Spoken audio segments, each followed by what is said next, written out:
Well, thank everybody for being with us here today. I'm joined today by Director McCraw of the Texas Department of Public Safety, Chief Nim Kidd, the Chief of the Texas Division of Emergency Management, as well as the Adjutant General for the National Guard here in Texas, General Seltzer.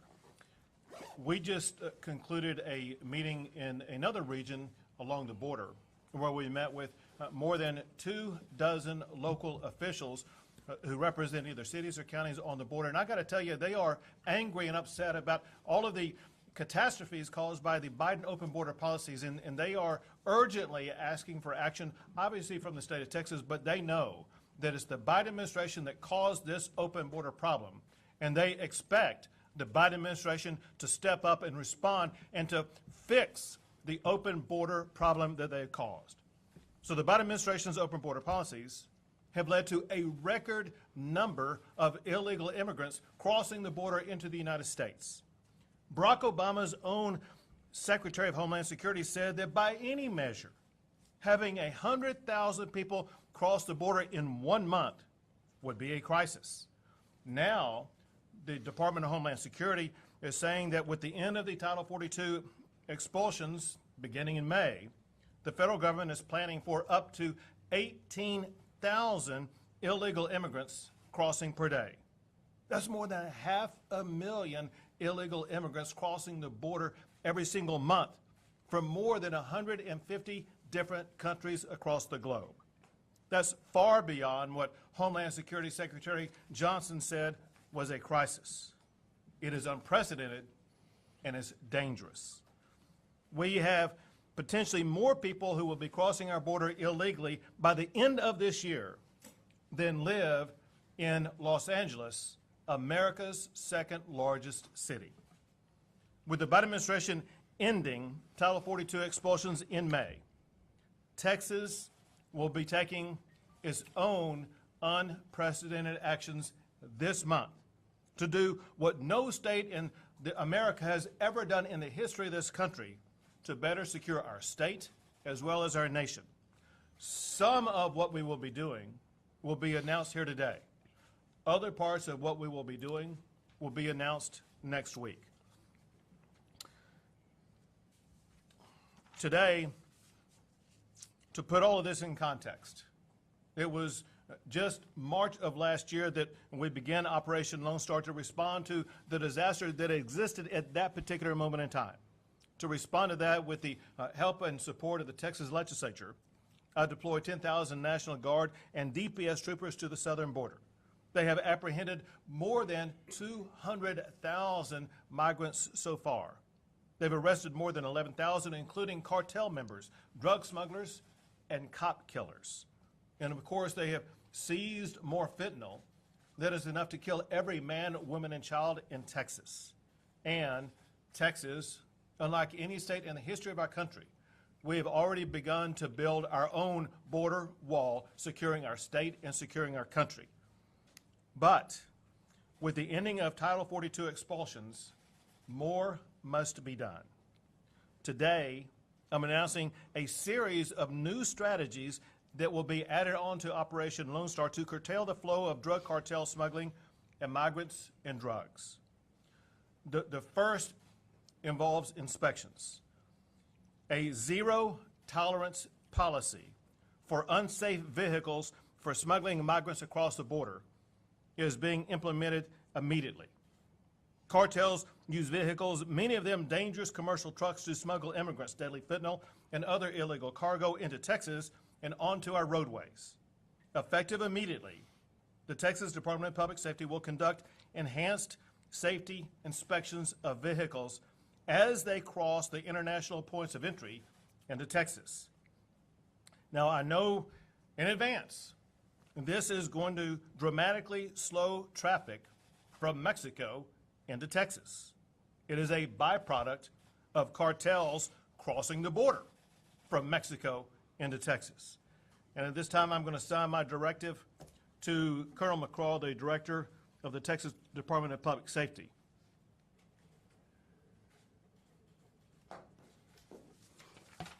To get that project underway immediately for the zero tolerance and the inspections that will be taking place.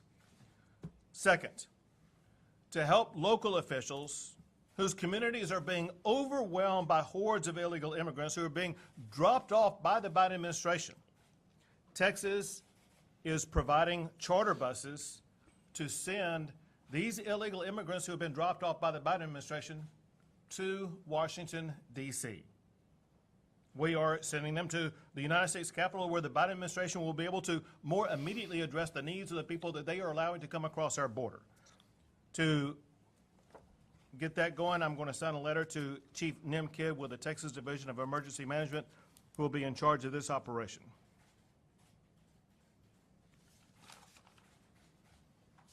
Together, and to recap on these, what Colonel McCraw is charged to do is, in this letter, I say that I hereby direct the Texas Department of Public Safety to conduct enhanced safety inspections of vehicles as they cross international points of entry into Texas. These inspections should begin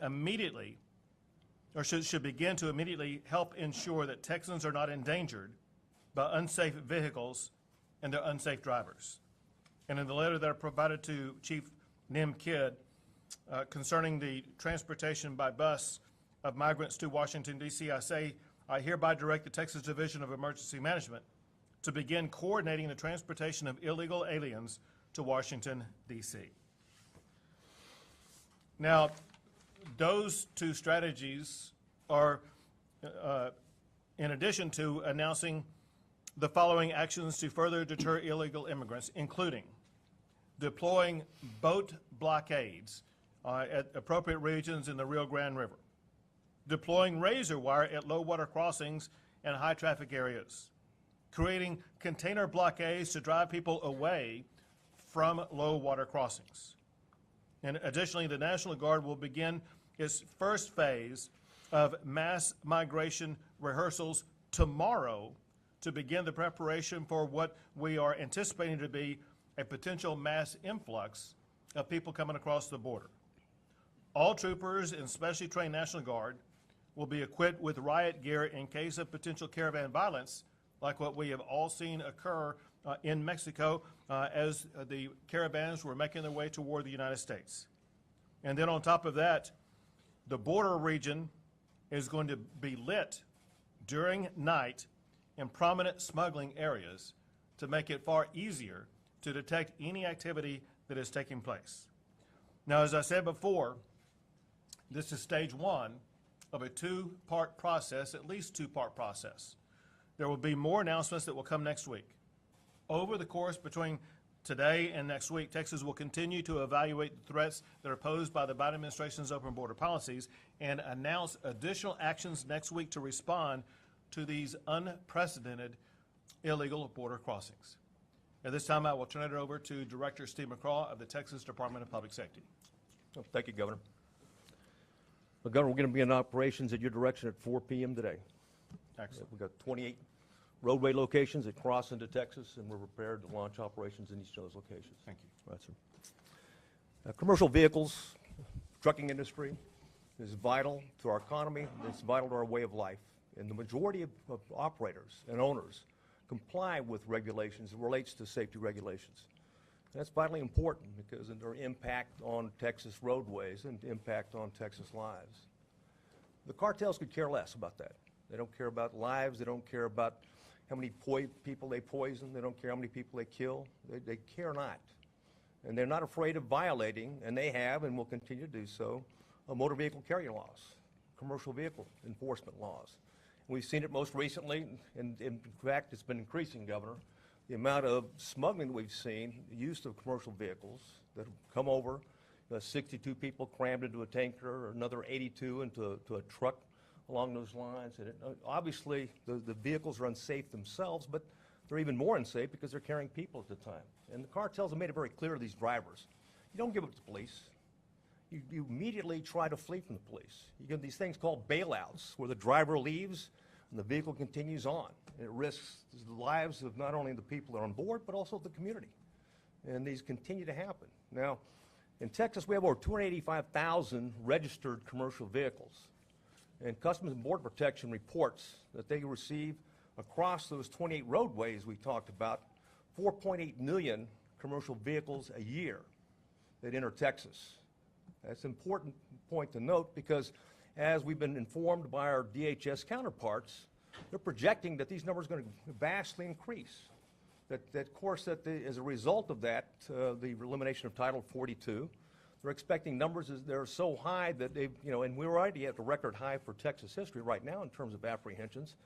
And in anticipation of that, we expect the cartels to do as they've done before when Border Patrol is taken off the line, is fully exploit that, including not between the ports of entry, but at the ports of entry, Governor. So here's an opportunity, based on your leadership, to be proactive, to do what we can to deter, unsafe commercial vehicles onto our roadways. And as we've mentioned, we began operations at 4 p.m. today. Thank you. One of the concerns that was raised today by local officials is a concern that we've heard repeatedly, and that's the concern that Colonel McCraw raised about bailouts.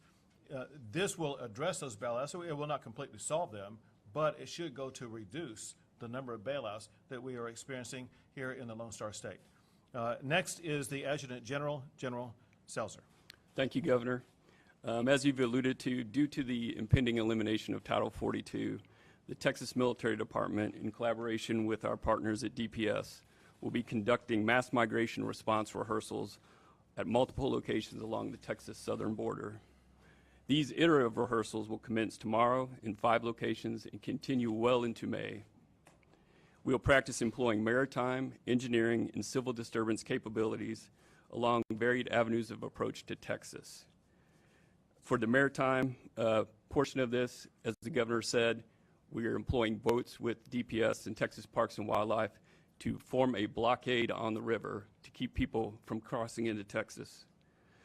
For engineering capabilities, we'll be prepared to hastily put out concertina wire and produce concertina holding areas for anybody who should decide to attempt to cross into Texas. And then lastly, our civil disturbance capabilities will be in full force to have a non-lethal means of blocking people from entering the state.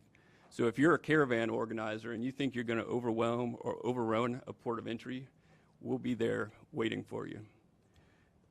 If you live in or along the southern border of Texas, you can anticipate to see increased military activity in the RGV along the Ansel Duas Bridge area, Eagle Pass, Del Rio, Laredo, and Zapata. Thank you, Governor. Thank you. Next is the Chief of the Texas Division of Emergency Management, Nim Kidd. Thank you, Governor. Our team has already begun communication with our local officials to identify pickup location points. Resources have been ordered, and we'll be ready to implement our part of this plan tomorrow morning. Great. Thank you. Any questions? Governor, what's your response to Senator Hinojosa? Go ahead. Can we talk about the resources allocated to local officials? I'm sure that you've heard from the mayor in McAllen, and we've had issues with capacity once migrants are released into the cities, and we have run out of shelter at least over the summer. Are resources going to be allocated to address that? So in part, in response to what the state is doing concerning addressing border-related issues, there has been funding that has been made available to some local officials. One thing that we are making available, I think you mentioned the mayor of McAllen, is that right? One thing that we are making available to the mayor of McAllen, as opposed to McAllen having to shoulder the burden and cost of dealing with the incredibly large number of migrants that the Biden administration is basically just leaving there in McAllen. Texas is now offering the process of being able to deploy and move all those migrants by bus to Washington, D.C. Governor, Thank you. The inspection points, what will that look like? How close to ports of entry will they be? And from a constitutional standpoint, why is it legal? I'll answer the second question, and I'll let the Colonel answer both questions. Listen, for the way that the Texas Department of Public Safety will go about this process, they have been through all the legal issues before. It will be happening in the state of Texas, not on the international boundary. So that this is occurring on Texas property, on Texas roadways, which the Texas Department of Public Safety is authorized by law to conduct inspections exactly like what they will be doing. They will conduct them in a way that will ensure that there will be no constitutional issues that can validly be raised against it. Of course, everyone always files a lawsuit. We wouldn't be surprised by a lawsuit, but we know that the process that will be used by the Texas Department of Public Safety will be upheld by the law. As it concerns exactly where they're located, how they will be conducted, that would be more appropriate to be answered by Colonel McCraw. Yes, sir. Well, first, they're not going to be on federal property. They won't be on the bridges where the Office of Field Operation operates. Where we've not even asked for permission to be able to operate there. It's going to be in Texas. And we already do this at these bridges anyway. We conduct safety checks. So we're really expanding it. And although we only do a small percentage right now, it's very important, especially in lieu of how many is coming across, how many came across in 2021, and the activity that we're seeing in terms of how they're being used for smuggling. But importantly, not just smuggling, because the purpose of a safety inspection is just that. It's the safety of that vehicle and the safety of that driver. So it's our job, when we talk about commercial vehicle enforcement, is to ensure that every commercial vehicle that comes across an international bridge and onto Texas roadways is safe, and the driver is safe as well. If it's not, we'll put them out of service. As far as the notification, how will that happen from DPS to the truckers? As we do anytime they come off the bridge, we will direct that. They'll have plenty of forewarning in terms of what's happening, and we'll communicate that to them clearly. We'll use signage, but more importantly, we'll have troopers on the ground to be able to direct them. Is this going to be every vehicle coming into the state of Texas? We're going to ensure every commercial vehicle that enters the state of Texas is safe. And how do you have sort of probable cause? We don't need probable cause to do safety commercial vehicle enforcement inspections, and that's what we're doing. It's not a subterfuge to locate crime. It's simply to make sure that those vehicles are safe when they enter Texas. I just want to make sure that's Yeah. clear. Yeah. I also want to bring up the fact that Operation Lone Star is needing an additional $531 million. I guess we could speak to, is this something that we can see funded? And we're talking about these operations, both from DPS as well as the Texas Department of Emergency Management. Is there funding to make this happen consistently?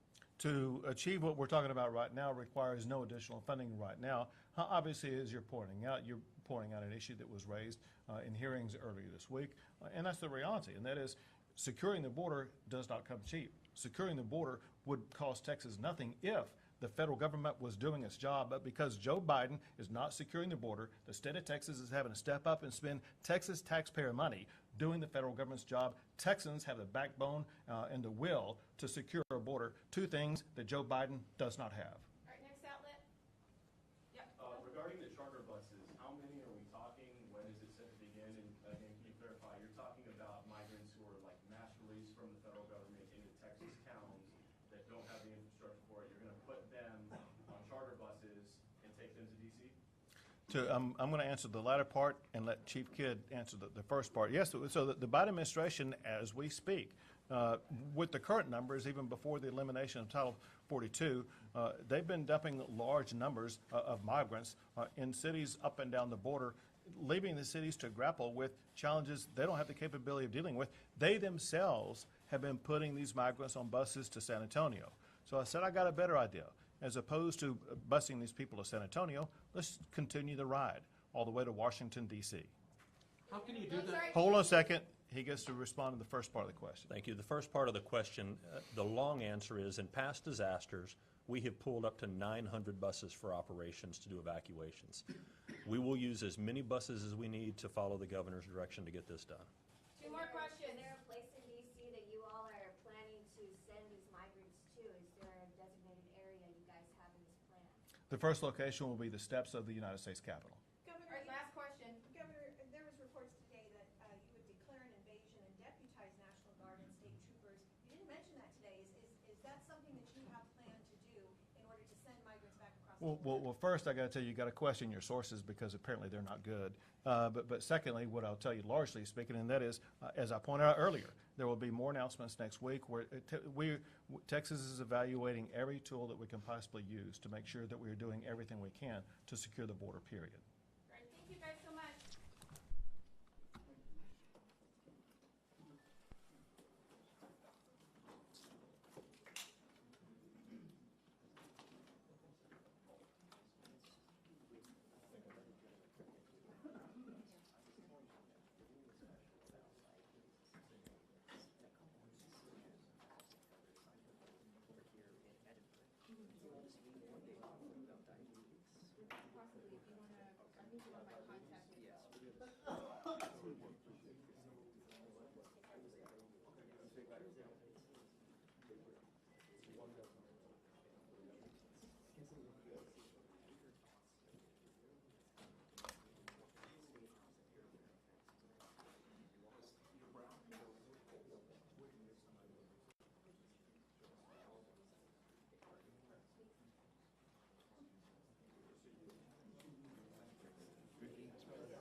The guy in the blue, like the guy in the blue. But that's okay. I'll ask you his name later. Yeah, yeah. Yeah, sure. I can send you the order. Are you good? I'm fine. Don't worry about me, guys. Did you get lunch? I ate something. You did? What'd you eat? Nuggets. You know that thing was 3 hours long. I know who that is there. It ended at 2. He said we want to give him a plaque. I was like, stop. No, I got what I needed. Professional light setup, brother. I'm with Fox News. Well, this Today you are. This is what I work on. Hold on. I want to look at the back of it. He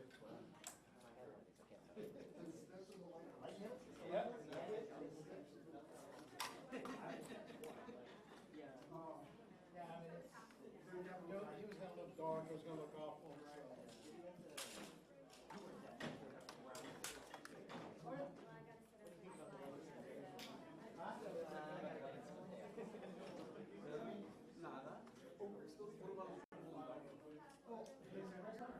No, I was not. No. I thought you asked like this.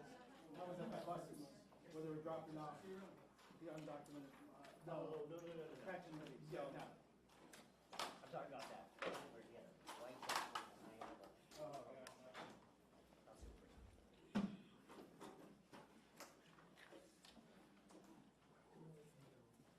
No, we eat this.